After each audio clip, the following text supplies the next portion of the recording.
Nigeria, population, food, the cost of standing still. 1. The demographic reality. Nigeria stands at a demographic crossroads that history rarely grants without consequence. Today, over 230 million people call this land home. By 2050, global projections from the United Nations and the World Bank show something staggering. Nigeria is expected to surpass the United States, becoming the third most populous country on Earth. Population can be power, but only when matched by productivity. When it isn't, it becomes pressure. 2. Agriculture versus food security. Over 70% of Nigerians work in agriculture. Millions of hands, millions of hours. Yet this massive effort has not translated into food security. Instead, hunger is spreading, quietly, steadily, relentlessly.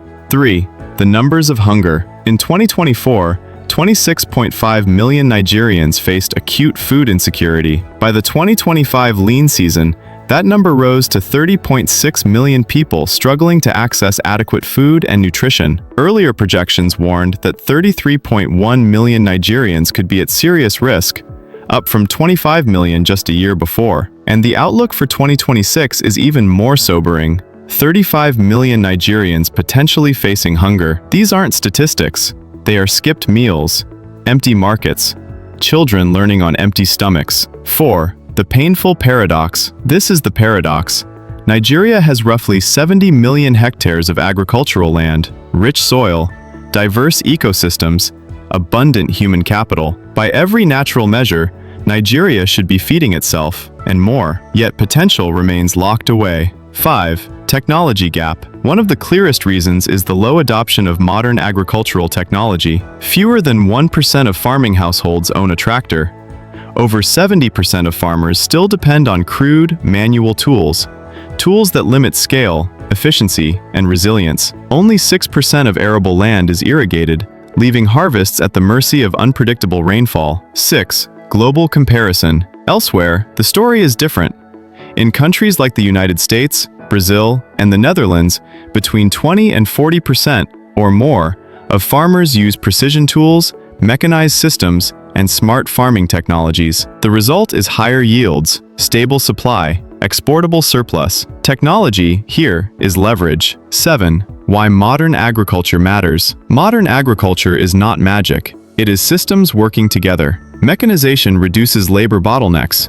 Improved seeds increase yield per hectare. Irrigation shields farmers from climate volatility. Precision farming reduces waste. Digital tools connect farmers to markets and information. Where these tools are missing, food systems fall behind population growth. 8. Vulnerability and shocks. The gap between what Nigeria could produce and what it does produce leads to higher food prices, lower productivity, and deep vulnerability. Climate shocks.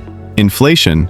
Conflict. Each one hits harder when the system is fragile. 9. Global context and leadership. At the World Economic Forum in Davos, Vice President Kashim Shettima put it plainly.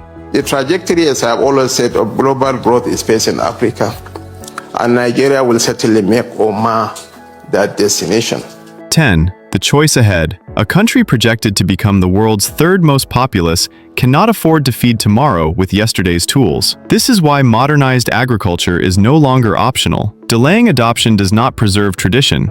It compounds risk. Every year of hesitation widens the gap between population growth and food production. Finally, call to future. A better Nigeria, one that can confidently boast of its food security, will not be built on potential alone. It will be built on deliberate, inclusive, large-scale adoption of modernized agriculture. Sooner, not later, because the cost of standing still is already too high.